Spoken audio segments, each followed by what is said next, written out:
नमस्कार, देवभूमि के दंगल में आप सभी का स्वागत है। मैं हूं आपके साथ यशस्वी शुक्ला और देवभूमि के दंगल में आज हम बात करेंगे नए चेहरों पर मुहर मंत्री बनने की हो।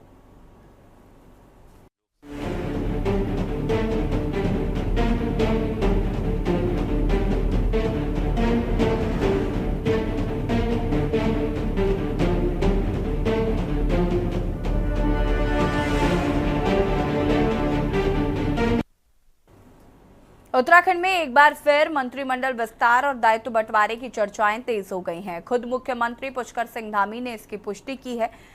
मुख्यमंत्री ने कहा है कि मंत्रिमंडल विस्तार की दिशा में संगठन स्तर पर काम चल रहा है। इसकी एक प्रक्रिया है जिसे अपनाया जा रहा है, इसके बाद ही निर्णय लिया जाएगा। आपको बता दें कि धामी मंत्रिमंडल में 4 पद खाली चल रहे हैं। वही भाजपा नेताओं का कहना है कि हाईकमान से भी इस संबंध में हरी झंडी मिल चुकी है। भाजपा नेताओं का कहना है कि मंत्रिमंडल के साथ ही जल्द ही दायित्वों का भी बंटवारा किया जाएगा। इस संबंध में दिल्ली में भी हाईकमान की बैठक हो चुकी है। बैठक में 3 दर्जन वरिष्ठ पदाधिकारियों को दायित्व बांटने पर सहमति बनी है। जल्द ही इस पर निर्णय लिया जाएगा। आपको बता दें कि उत्तराखंड में कैबिनेट के 4 पद रिक्त चल रहे हैं। वहीं पिछले वर्ष मुख्यमंत्री पुष्कर सिंह धामी 2 बार दायित्वों का बंटवारा कर चुके हैं। वही अब माना जा रहा है कि 3 दर्जन से ज्यादा नेताओं को दायित्व बांटे जा सकते हैं। वहीं कांग्रेस का तर्क है कि भाजपा में एक अनार 100 बीमार की स्थिति है। पार्टी के भीतर भारी असंतोष है। असंतोष को कम करने के लिए बातें कही जा रही हैं। हकीकत में ऐसा कुछ भी नहीं होने वाला है। मौजूदा समय में मुख्यमंत्री खुद अपनी कुर्सी को बचाने की कवाद में लगे हुए हैं। सवाल यह है कि क्या राज्य में कैबिनेट विस्तार और दायित्व बंटवारा होगा या फिर सिर्फ ये एक शगुफा है। आज इसी मुद्दे पर चर्चा करेंगे।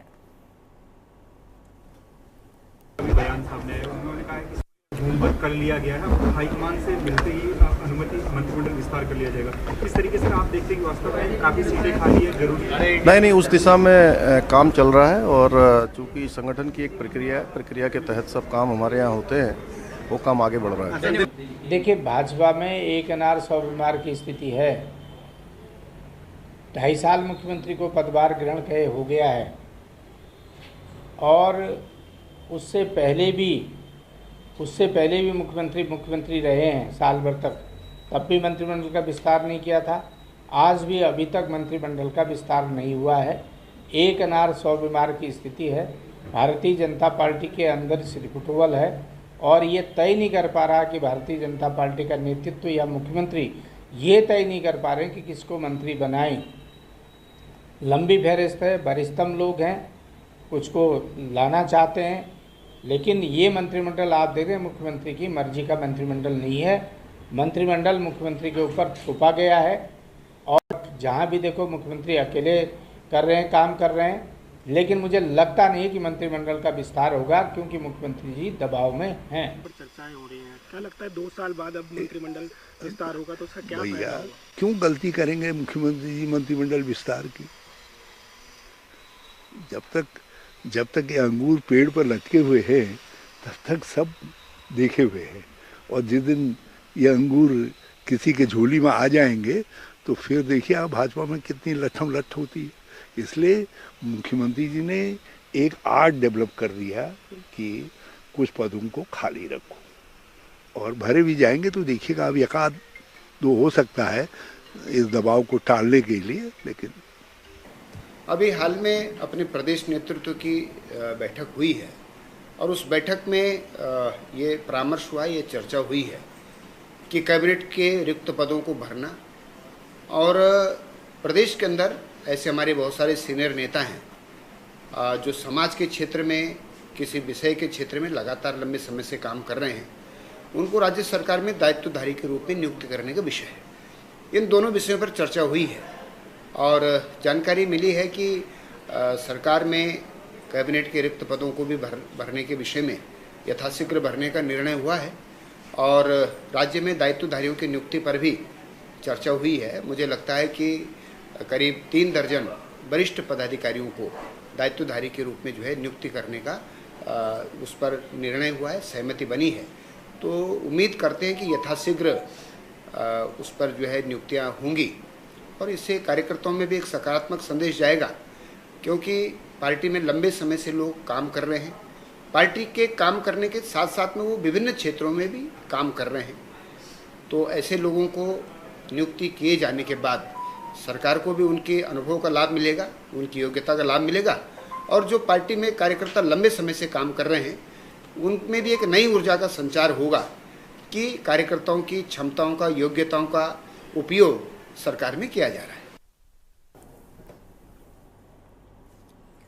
और इस मुद्दे पर बातचीत करेंगे पीसी थपलियाल जी, वरिष्ठ नेता यूकेडी से हमारे साथ जुड़े हुए हैं, साथ ही साथ मनोज ध्यानी जी, राजनीतिक विशेषज्ञ है, हमारे साथ जुड़े हुए। आप दोनों का बहुत बहुत स्वागत है। पीसी थपलियाल जी, क्या लगता है इस बार नए चेहरों को जगह मिलेगी? इस बार मंत्रिमंडल का जो विस्तार होने की बात कही जा रही है, क्या वाकई हो पाएगा लगता है? जो भारतीय जनता पार्टी का मोड ऑफ ऑपरेंडी है वो लगभग बदल चुकी है, क्योंकि हमने त्रिवेंद्र काल में भी देखा कि उन्होंने जो पूरे मंत्री इंतजार करते रहे कि शायद जो 2-3 वैकेंसी रह रखी हैं वो उनमें कहीं नंबर आएगा, लेकिन नहीं हुआ।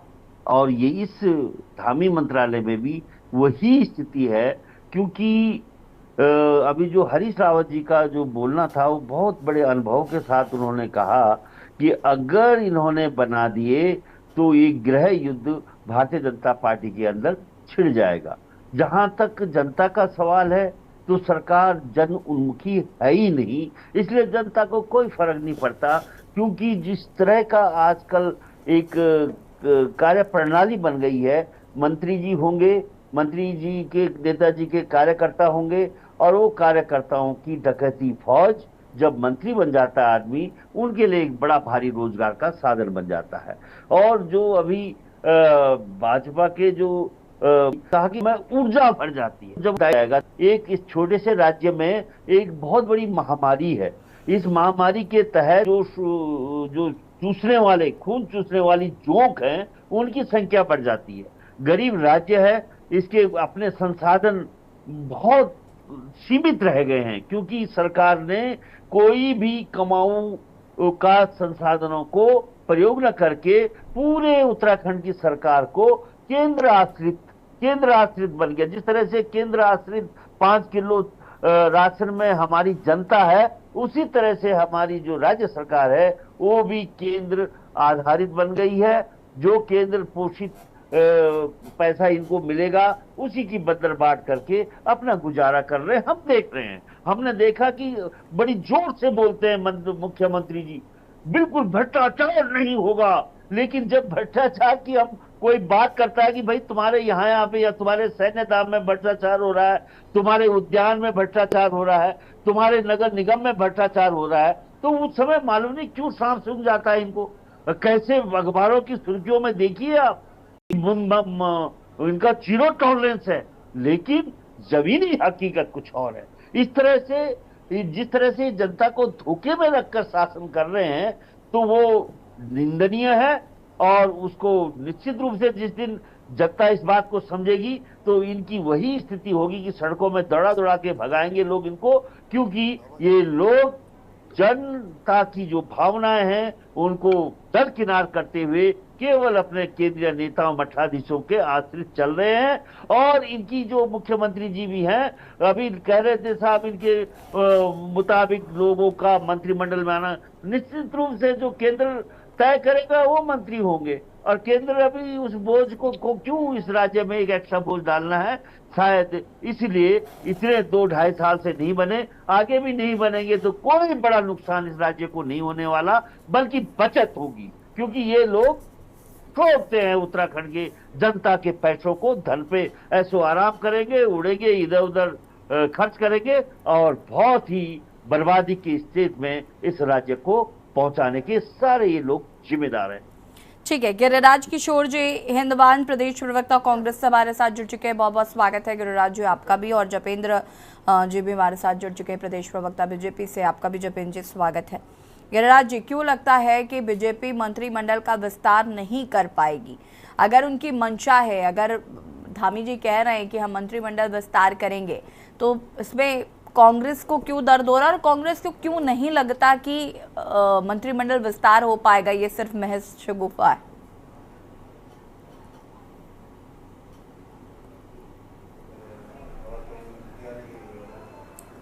देख लीजिए, अगर स्पीकर ऑन करके बात करनी तो कर लेंगे। हेलो, हाँ जी गिरिराज जी, आवाज आ रही है क्या आपको?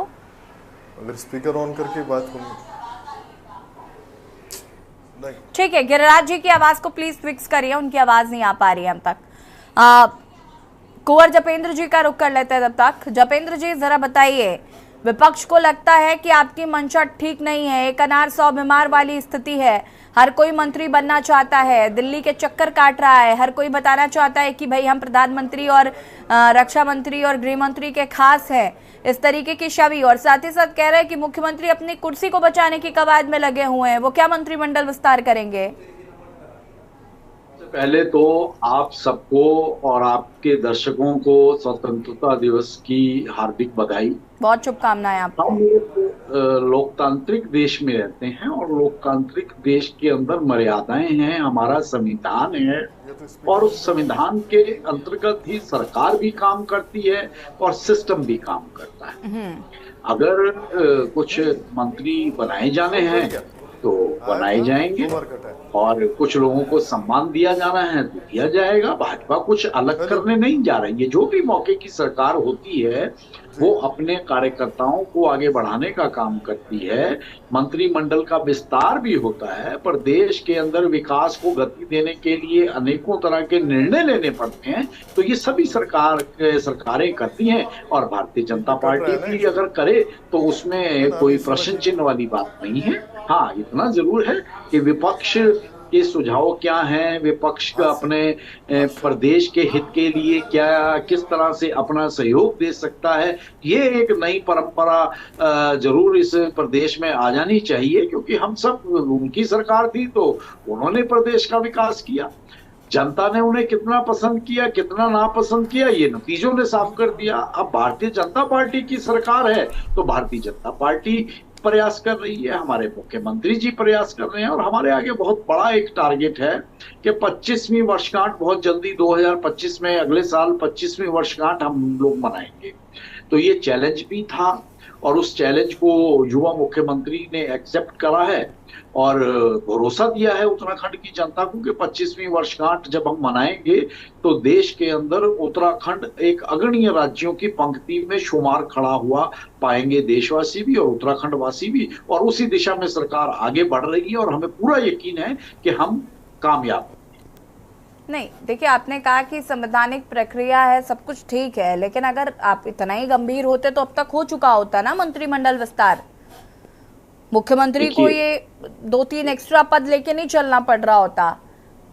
गंभीरता या ना गंभीरता वाली कोई स्थिति नहीं होती है, किसी एक का निर्णय नहीं होता, ये संगठन का निर्णय होता है, केंद्र का निर्णय होता है और एक भारतीय जनता पार्टी एक कैडर आधारित पार्टी है और इसमें कैडर का और नीचे से एक एक वोटर की जो है बहुत महत्वपूर्ण भूमिका होती है और उन सब चयन प्रक्रियाओं के बाद ही जो नाम तय होते हैं उन नामों को जिम्मेवारियां दी जाती हैं, जिसका शायद अब समय बहुत करीब आ गया है और बहुत जल्द ही ये सब घोषणाएं होंगी और हम सब उसके ऊपर फिर बाद में फिर एक बार चर्चा करें। ठीक है, गिरिराज किशोर जी, एम आई ऑडिबल? यशी जी जी यशी जी। मेरा प्रश्न था कि कांग्रेस को क्यों लगता है कि बीजेपी मंत्रिमंडल का विस्तार नहीं कर पाएगी या मंशा नहीं साफ है, एक अनार 100 बीमार वाली स्थिति है। अभी बीजेपी के प्रवक्ता को भी आपने सुन लिया, उन्होंने कहा कि नहीं ऐसा नहीं है, संवैधानिक प्रक्रिया हम उसके तहत काम कर रहे हैं और ऐसा होगा। यशी जी भाजपा को उत्तराखंड में शासित हुए 22 में चुनाव हुए, प्रदेश में भाजपा शासित हुई, मानक ये कहते हैं कि सरकार में 12 मंत्री होने चाहिए, कैबिनेट। आज जो स्थिति है 7 कैबिनेट मिनिस्टर्स इनके पास हैं और एक स्वयं में मुख्यमंत्री कई विभागों को लिए हुए हैं। अब यशी जी आप स्वयं सोचिए कि अगर मानक 12 के हैं, 4 अगर रिक्तियां चल रही हैं और 2.5 वर्ष लगभग बीत चुके हैं, सरकार का 2.5 वर्ष का लगभग कार्यकाल पूर्ण हो चुका है, तो आप स्वयं सोचिए। आप एक उदाहरण आपके सामने रखूंगा कि यशी जी एक फिजिक्स पढ़ाने वाला कोई टीचर है, प्रोफेसर है, उसको आप बोलते हैं कि आप केमिस्ट्री पढ़ाओ, साथ में बायो पढ़ाओ, साथ में मैथमेटिक्स पढ़ाओ। अब आप स्वयं सोचिए, कई कई विभागों को लिए हुए इनके मंत्री हैं। एक एक मंत्री के पास 10-10, 12-12 मंत्रालय है, इन्होंने जो थोपे हुए विभाग है। एक एक मंत्री के पास 10 और 12 विभाग है। अब आप स्वयं सोचिए, और आज स्थितियां ये हैं कि मुख्यमंत्री सूबे के मुखिया जो है धामी साहब, वो अपने कैबिनेट जो मिनिस्टर्स हैं उनसे रिपोर्ट कार्ड पूछते हैं, उनसे पूछते हैं अपने अपने विधानसभा क्षेत्रों की और समूचे उत्तराखंड में जो आपके मंत्रालय जो काम किया है अपने अपने मंत्रालय से आपने उसका रिपोर्ट कार्ड दिखाएं। आज तक कोई भी मंत्री भाजपा के शासनकाल का, ये 2.5 वर्ष का जो कार्यकाल इनका बीता है, 2 और 2.5 वर्ष का, ये अभी तक कोई अपनी रिपोर्ट कार्ड, क्योंकि रिपोर्ट आइए तब रिपोर्ट कार्ड अपना बताएंगे जब स्वयं में एससीजी इन्होंने कुछ काम किया हो। अभी मैं सुन रहा था भाजपा के प्रवक्ता, सम्मानित प्रवक्ता जपिंदर जी को, वो कह रहे थे कि 25 में अग्रणीय राज्य की तरफ हम लोग जाएंगे, हम इस सूबे को, उत्तराखंड को अग्रणीय राज्य का वाकई जो है पहले पायदान पे हम इसको पाएंगे। आप स्वयं सोचिए यशी जी, ये भाषण पे भाषण, इनकी स्पीचेज पे स्पीचेज होती है इनकी लीडरशिप की, लेकिन आज स्थितियां ग्राउंड पे ये है कि प्रदेश विकास शून्य की स्थिति में है। सुनिएगा, आज स्टेट प्लान से अगर 12 और 17 के बीच में हम लोग पारंपरिक खेती की बात करते थे और किसान को जो पर्वतीय क्षेत्र में, सुदूर ग्रामीण क्षेत्र में, जो पर्वतीय क्षेत्र में किसान जो पारंपरिक खेती जो हमने उस समय 12 और 17 के बीच में खरीद मूल्य तय किए थे ताकि वाकई समृद्धि की ओर वो किसान जाए पहाड़ का, क्योंकि पर्वतीय क्षेत्र समृद्ध हो, पर्वतीय क्षेत्र फाइनेंशियली वहां का जो किसान है, वहां जो युवा है वो अपने आप को साउंड महसूस करे फाइनेंशियली, वाकई इस वजह से इस पृथक राज्य को मांगा गया था। यशवी जी, गिरिराज जी, मैं आपकी बात को आगे सुनूंगी क्योंकि ब्रेक का वक्त हो रहा है। मैं वापस आती हूँ, उसके बाद मनोज ध्यानी जी का रुख करते हैं। आप सभी हमारे साथ बने रहिएगा। रुकेंगे छोटे से ब्रेक के लिए, जो हासिल होता है।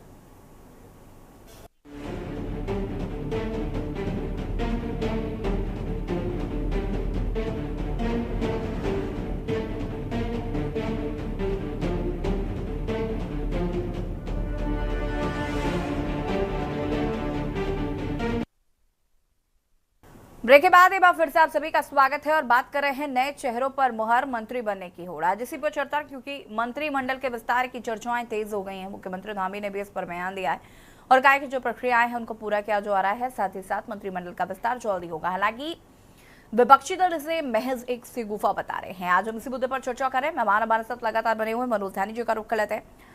मनोज जी, देखिए, ये बात तो बिल्कुल सही है कि एक मंत्री के पास बहुत सारे पद हैं, एक मंत्री के पास बहुत सारे पद हैं, जिसकी वजह से काम जो है वो डिले भी होता है, प्लस ठीक तरीके से भी नहीं होता, क्योंकि आपके पास बहुत सारा काम है तो आपको नहीं पता कि किसको प्रायोरिटी देनी है, किस पर काम करना है, और इसकी वजह से अस्थिरता जो है वो साफ तौर पर नजर आती है। विपक्षी दल कह रहा है असंतोष की स्थिति है, मंत्रिमंडल का विस्तार कैसे होगा, गुटबाजियां इतनी हैं कि मंत्रिमंडल का विस्तार कैसे होगा। तो वहीं बीजेपी के प्रवक्ता का साफ तौर पर कहना है कि नहीं, इस बार मंत्रिमंडल का विस्तार होगा, जो प्रक्रियाएं हैं वो शुरू की गई हैं। कैसे देख रहे हैं इसको?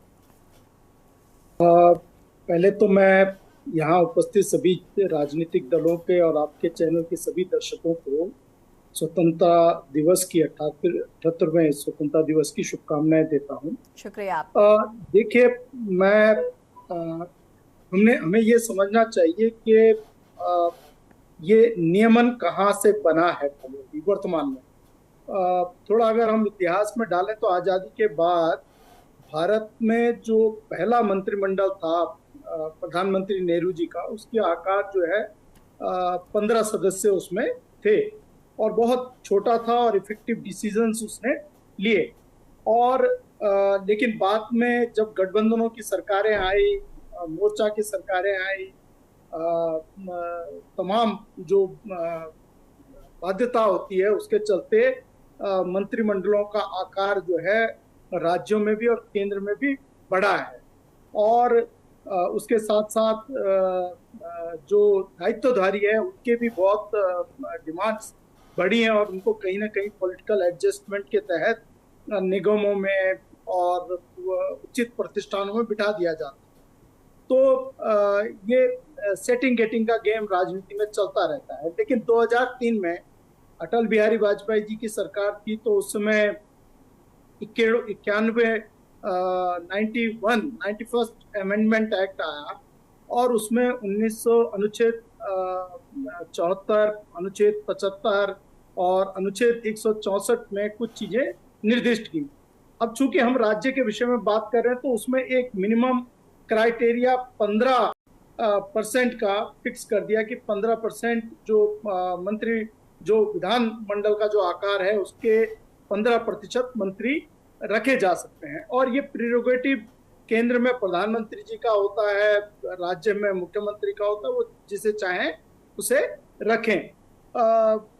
लेकिन ये जो 15% है, कुछ राज्यों को जैसे सिक्किम और गोवा जिनकी संख्या कम है, उनके दृष्टिकोण को देखते हुए इसमें मिनिमम 12 की एक रेड लाइन खींच दी कि 12 कम से कम हो, क्योंकि अगर वो 15% का हो तो वहां आकार कम हो जाएगा। बड़े मंत्रिमंडल को लोकतांत्रिक कहा जाता है, लेकिन जो प्रबंधन की दृष्टि से जैसे हम लोग संस्थाओं में या तमाम जो बैठकें होती हैं उसमें एक सब्जेक्ट आता है कोरम, कि मिनिमम इतना कोरम होना चाहिए। तो बड़ा मंत्रिमंडल का आकार डिसीजन मेकिंग में बाधाएं ला सकता है, ऐसा माना जाता है। और स्मॉल बट इफेक्टिव गवर्नेंस की फिलॉसफी जो है वो यहाँ पर ज्यादा बेहतर नजर आती है कि स्मॉल बट इफेक्टिव गवर्नेंस का मॉडल होना चाहिए। लेकिन क्योंकि राजनीति में तमाम विभिन्न तबके हैं, जात पात के वर्ग हैं, अलग अलग सामाजिक समूह हैं, उनको भी प्रतिनिधित्व देना होता है, पॉलिटिकल एडजस्टमेंट्स होती हैं। तो ये पॉलिटिकल एडजस्टमेंट्स को ये प्रेशर जो है लगातार जो भी मुख्यमंत्री के पद पे रहता है उसके ऊपर ये बना रहता है।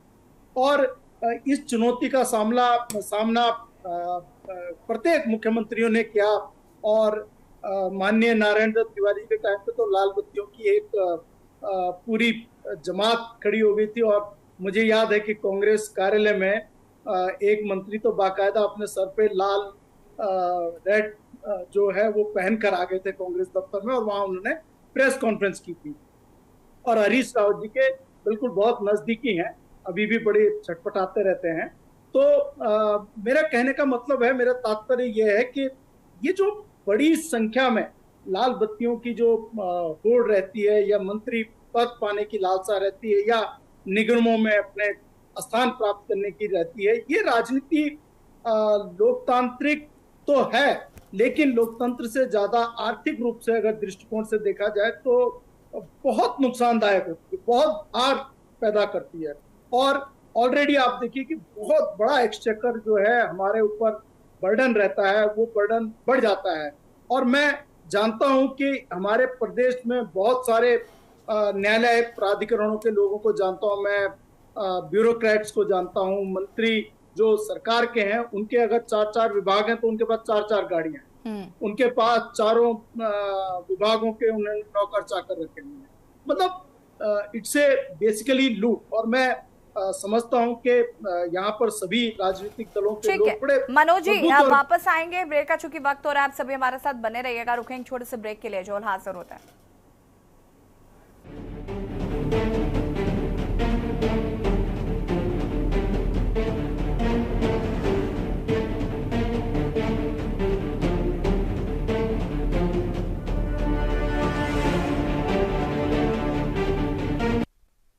ब्रेक के बाद एक बार फिर से आप सभी का स्वागत है और बात कर रहे हैं नए चेहरों पर मुहर, मंत्री बनने की होड़, चर्चा इसी पर।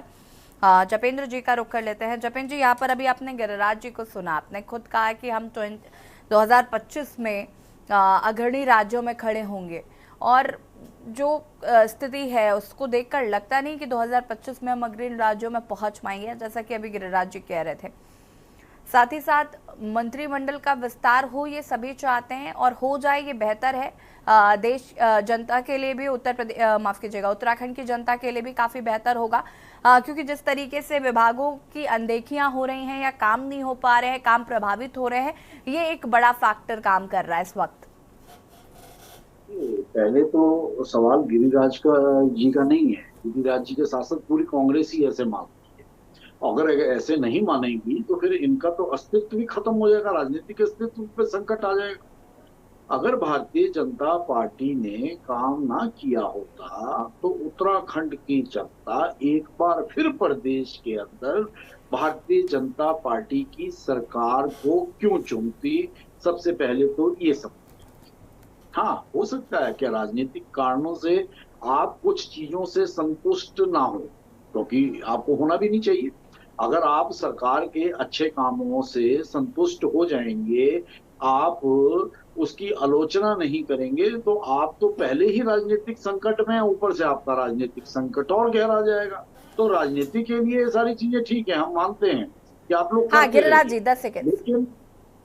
लेकिन उत्तराखंड की जनता पूरी तरह से भरोसा करती है भारतीय जनता पार्टी की सरकार के ऊपर, मुख्यमंत्री के ऊपर, कि निश्चित तौर पर जिस उद्देश्य से दोबारा गिरिराज जी जवाब दीजिए, समर्थन दिया है, उत्तराखंड की जनता के अनुरूप ही सरकार और मुख्यमंत्री काम कर रहे हैं। अब इसमें राजनीति करने वालों जपिंदर भाई रखती है, पर इतना नहीं रखती कि जपेन जी रुक जाइए, जरा रुक जाइए, सुन लीजिए 1 मिनट। यशी जी कुंवर जपिंदर जी से आप पूछे कि आप अभी बाय इलेक्शन हारे हैं, आप मंगलौर हारे हैं, आपने विधानसभा सीट जो बद्रीनाथ भी हारी है। सुनिएगा, निरंतर बढ़ाया जा रहा है, तो 25वीं वर्षगांठ मनाने से पहले दो विधानसभाओं में जवाबदेही हमारी विधानसभाओं में ये लोग उपचुनाव के प्रति समर्पित है और वो करके दिखाएंगे जो कहा है। अब बोलिए, आप सुनते हैं आप। यशी जी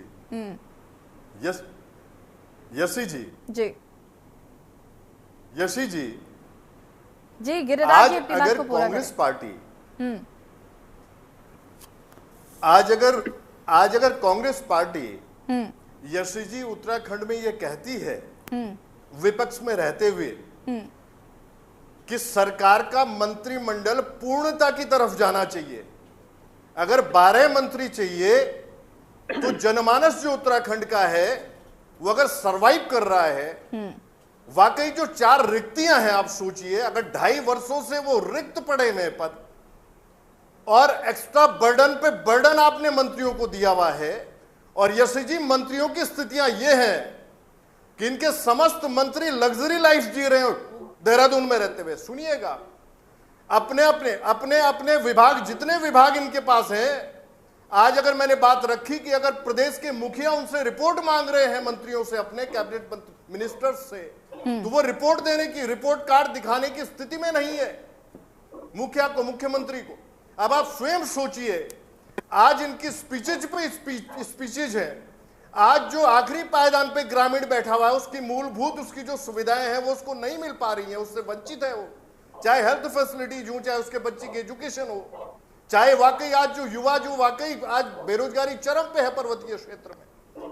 आज यशी जी इस बात की तरफ इसलिए इशारा और इसलिए ध्यान जा रहा है विपक्ष का, कांग्रेस का, कि आप लोगों के सिर फुटवल की वजह से, और यशी जी भी 3-4 दिन की जो इनकी लीडरशिप ने मंत्रणा की है, इनकी टॉप लीडरशिप ने, आप स्वयं सोचिए, वाकई हम लोग, कांग्रेस पार्टी भी आशान्वित थी कि ये लोग 4 जो रिक्त पड़े हुए पद हैं, ये मंत्रिमंडल का वाकई ये ओथ दिलवाएंगे 1-2 दिन के अंदर अपने मंत्रियों को, 4 मंत्रियों को। लेकिन इनके आपस में जो सिर फुटवल है, इनके आपस में जो अंतरकलह है पार्टी के अंदर भाजपा में, निश्चित रूप से जनता जो जनमानस है उत्तराखंड का वो सरवाइव कर रहा है, इसको कांग्रेस पार्टी सहन नहीं करेगी। यशी जी ठीक है, जपेंद्र जी, हरीश रावत जी ने शायद पिछले साल ये वक्तव्य दिया था, जो मंत्रिमंडल के विस्तार की खबरें पिछले साल भी आ रही थी, पिछले 2 साल से तो मैं सुन रही हूँ कि मंत्रिमंडल विस्तार हो रहा है, मंत्रिमंडल विस्तार हो रहा है, हालांकि अभी तक हो नहीं पाया।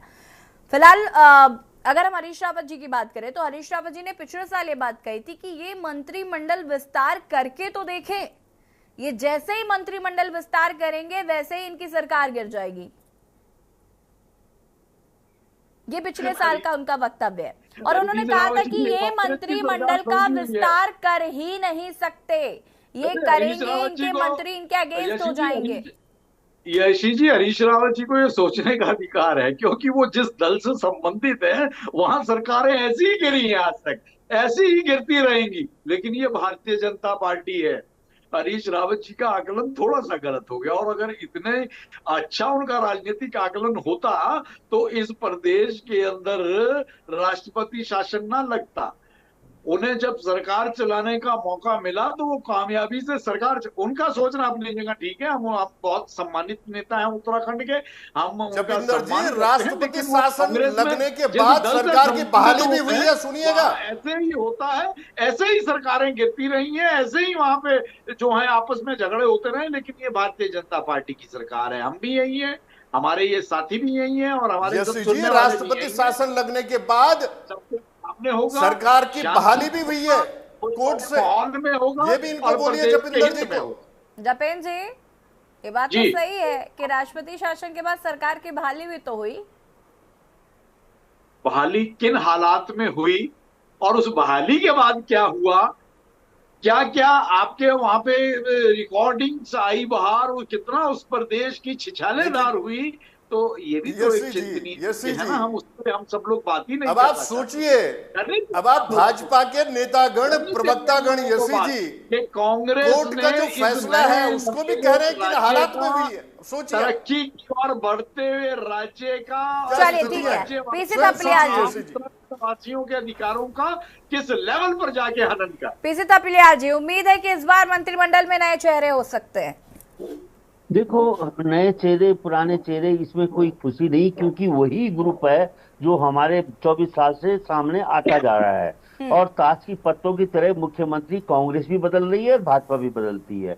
दीगर बात है कि कांग्रेस का एक पीरियड 5 साल का तिवारी जी ने बिल्कुल बिना बदले हुए किया है। इसके लिए वे हमेशा उनका अनुभव इसका कारण था। लेकिन जो अनुभव हमारे खंडूरी जी के पास भी था, जो शुरुआत में हमारे 2007 से जो 2012 तक में पीरियड में मुख्यमंत्री रहे, दीगर बात है कि उनको भी बदला गया। लेकिन वे जब मंत्रालय में चलाते थे और हर मंत्रालय का रिपोर्ट कार्ड का दिन बताते थे, तो मैंने देखा था उस समय कि सचिवों को और कंसर्न मंत्री को भी पसीना आ जाता था। लेकिन अब जो लीडरशिप धीरे धीरे बच्चों का मंत्रिमंडल बन चुका है, अनुभवहीन लोगों का मंत्रिमंडल बन चुका है, और उसमें क्या हो रहा है कि उन लोग, यही तो कारण है कि मंत्री अपने रिपोर्ट नहीं दे रहे। मुख्यमंत्री अन्य किसी विभाग में इंटरफेरेंस खूब करते हैं। हमने देखा, चाहे वन विभाग हो, चाहे पर्यटन हो, पर्यटन में पर्यटन मंत्री कई बार बोलते हैं कि मेरे को पूछा ही नहीं जाता। मैं बहुत शुक्रगुजार हूं अटल जी का, जिन्होंने 2 कानून ऐसे बनाए थे। एक दल बदलू कानून पे उन्होंने अंकुश लगाया था, जिसकी पूरी धज्जियां भारतीय जनता पार्टी ने तोड़ी है, इस राज्य में भी तोड़ी है। लेकिन दूसरा जो था कि जहां सीमित मंत्रिमंडल, बिकॉज ये नहीं है कि जितने विभाग हैं उतने मंत्री नहीं बनाए जा सकते। ये निश्चित रूप से मंत्रियों का काम वो भी नहीं है कार्यपालिका की तर्ज में, उनका एक वॉचडॉग के रूप में है। अगर किसी को 10 विभाग भी दिए जाए वो कर सकता है, अगर योग्य नेता हो। योग्य नेता अरे उतना खर्चा भी तो है, और उत्तराखंड आपको लगता है उतना बेयर कर पाएगा उतना खर्चा? यहाँ जितने मंत्री हैं, जितने विभाग हैं, उतनी गाड़ियां लेके चल रहे हैं, उतना उन्होंने बंगले ले रखे हैं।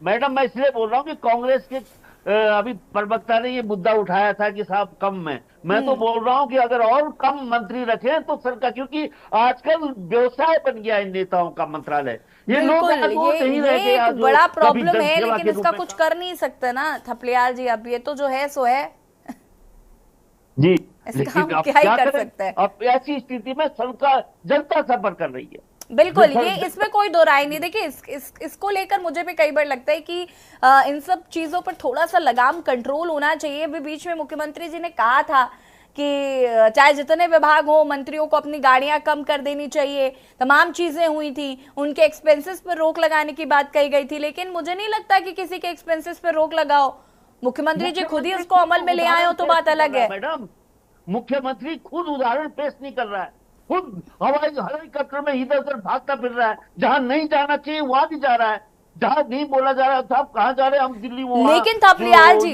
ये अप्रिशिएट तो आपको मुख्यमंत्री जी को करना पड़ेगा कि मुख्यमंत्री जी हर जगह पहुंच रहे हैं। मुझे लगता है कि वो जनता से इतना इंडिविजुअली कनेक्ट हो रहे हैं ना, वो एक कनेक्शन क्रिएट कर रहे हैं। यशी जी, थपलियाल जी को ऐसा मुख्यमंत्री चाहिए गिरिराज जी, जो मुख्यमंत्री निवास से बाहर ही ना निकले। अब थपलियाल जी सच्ची बात नहीं बताते। ठीक है, गिरिराज जी की टिप्पणी। गिरिराज जी अपनी बात को पूरा करिए, उसके बाद ध्यानी जी आपके पास आती हूँ मैं तुरंत। गिरिराज जी फटाफट अपनी बात को पूरा करिएगा। यशी जी, अगर भाजपा ये कह रही है कि 25 में हम लोग अग्रणीय राज्य का दर्जा जो है उत्तराखंड को दिलवाएंगे, नंबर 1 के पायदान पे उत्तराखंड में हम लोग उत्तराखंड राज्य को लाएंगे। आज आप देखिएगा, अभी जो बात हो रही थी, अभी जो थपलियाल जी ने बात उठाई है यशी जी, वाकई एक बात माननी पड़ेगी भाजपा में कि भाजपा के जितने भी मंत्रीगण हैं, जितने भी विधायकगण हैं, अगर ये आपदा ग्रस्त क्षेत्र में भी अगर ये गए हैं तो सिर्फ वीडियोग्राफी और फोटोग्राफी करवाने के लिए गए हैं। मैं बता रहा हूं आपको यशी जी, निश्चित रूप से आज अगर ये कहीं ग्राउंड जीरो पे भी पहुंचे हैं तो सिर्फ जो स्थितियां हैं, ये वहां की जो पीड़ा है, जनमानस जो दंश झेल रहा था आपदा का, वाकई वहां इनको इमोशंस और सेंटिमेंट्स को लिए हुए जाना चाहिए था, इनके जितने भी मंत्रीगण है, विधायकगण है। लेकिन ये सिर्फ ये जो पार्टी है, ये जुमलेबाजों की फौज है। अरे वनों में इतनी आग लग गई, वन मंत्री का ही नजर नहीं आया। वन मंत्री तो मुझे गूगल पे सर्च करना पड़ रहा है कि उत्तराखंड का वन मंत्री कौन है भाई, पता चल जाए जरा। यशी जी सुनिएगा, मेरी पूरी बात नहीं हुई अभी। यशी जी सुनिएगा, आज तक स्टेट प्लान से कोई भी प्रोग्राम इनका पर्वतीय क्षेत्र में इंप्लीमेंट नहीं हुआ है, कार्यान्वयन की तरफ नहीं गया है। चाहे विलेज टूरिज्म हो, चाहे हॉर्टिकल्चर हो, चाहे फ्लोरिकल्चर हो, चाहे हर्ब्स जो इस समय हम दोहन कर सकते हैं पहाड़ में, माइक्रो इंडस्ट्रीज हो, हर्ब से रिलेटेड इनको इंडस्ट्रीज वहां पे लगानी चाहिए।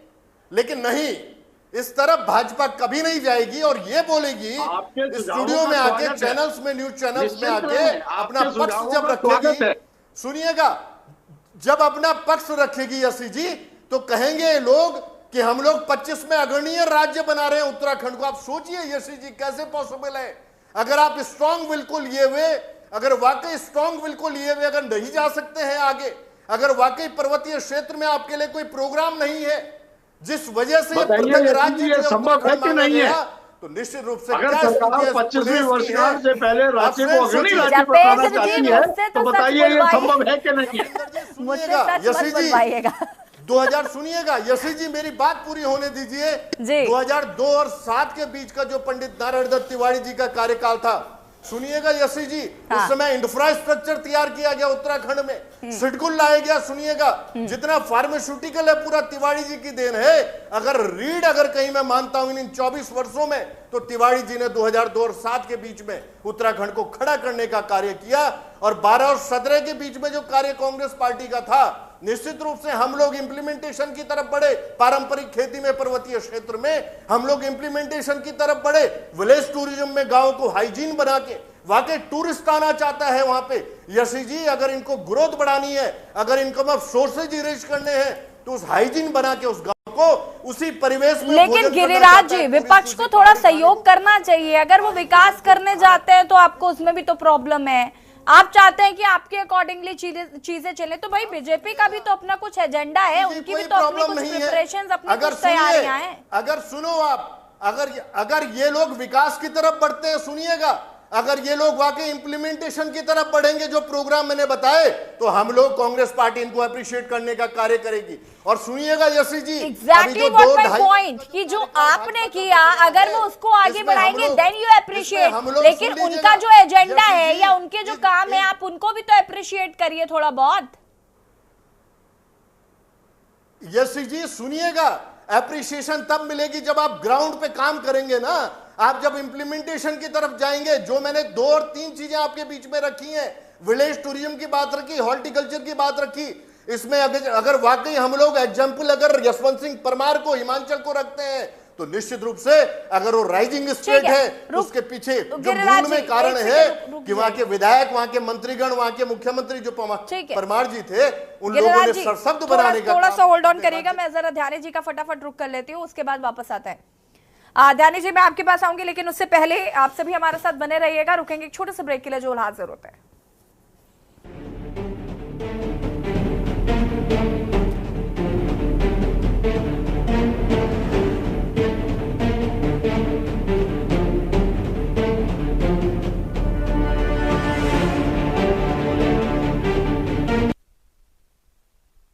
के बाद एक बार फिर से आप सभी का स्वागत है और सीधे ध्यानी जी का रुख कर लेते हैं। ध्यानी जी कैसे देख रहे हैं? देखिए यहाँ पर एक तो मुख्यमंत्री जी जगह जगह पर नजर आते हैं या धरातल पर काम करते नजर आते हैं, उसमें भी लोगों को समस्या है।